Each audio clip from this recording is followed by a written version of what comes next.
నేను మనస్ఫూర్తిగా నా అభినందనలు తెలియజేస్తా ఉన్నా.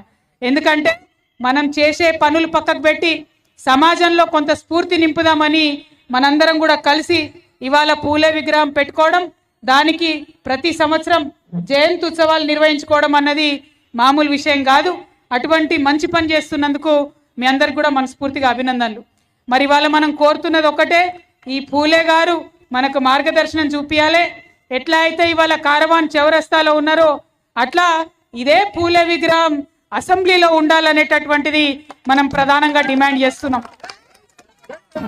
తెలంగాణ జాగృతి మరి మీ అందరికీ తెలుసు, ముందు నుండి కూడా సామాజిక న్యాయం కోసం పనిచేస్తున్న సంస్థ.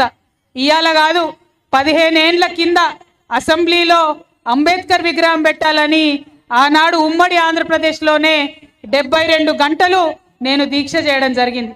ఆ తర్వాత తెలంగాణ రాకముందే ఉమ్మడి ఆంధ్రప్రదేశ్లో అసెంబ్లీలో అంబేద్కర్ విగ్రహాన్ని సాధించుకున్నాం. అందుకనే అదే కోవలో ఇవాళ పూలే ఉండాలని అడుగుతున్నాం.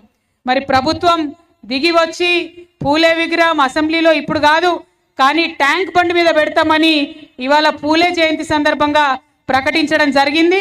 ఇప్పుడు ఇక్కడ మనం కార్వాన్లో మీటింగ్ పెడుతున్నాం, మాట్లాడుతున్నాం. ఇదే టైంలో తెలంగాణ ముఖ్యమంత్రి గారు అక్కడ ట్యాంక్ బండ్ మీదకి వెళ్ళి స్థలాన్ని కూడా పరిశీలన చేయడం జరిగింది. మేము తప్పకుండా దాన్ని స్వాగతిస్తున్నాం.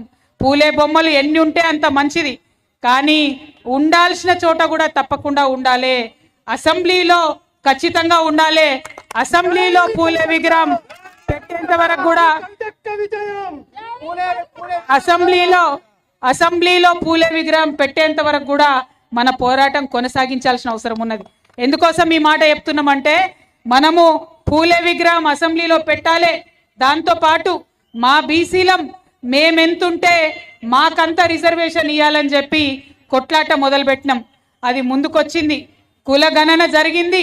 దాని తర్వాత ఇవాళ 42% రిజర్వేషన్ బిల్లు అసెంబ్లీలో పాస్ అయింది.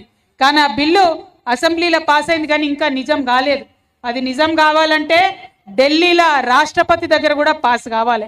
మరి ఇవాళ పూలే విగ్రహం అసెంబ్లీలో వద్దు అని మనం ఇప్పుడే జబ్బలు జారేస్తే 42% రిజర్వేషన్ కూడా అటే పోతుంది. కాబట్టి అసెంబ్లీలో పెట్టిన 42% బిల్లు పాస్ కావాలి, పూలే విగ్రహం కూడా రావాలి.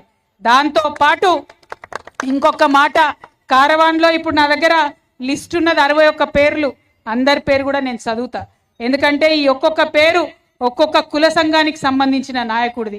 సో ఇవాళ మేము అడిగేది ఏంటంటే, బీసీలు అంటే 1-2 కులాలు కాదు, 120 కులాల పైచిలకు వాళ్ళందరినీ కలిపి మనం బీసీ సమాజం అంటున్నాం. మరి ఇవాళ అటువంటి బీసీ సమాజంలో ఈ ప్రభుత్వం ఏం చేసింది? లెక్కలు పెట్టినాం అంటుంది.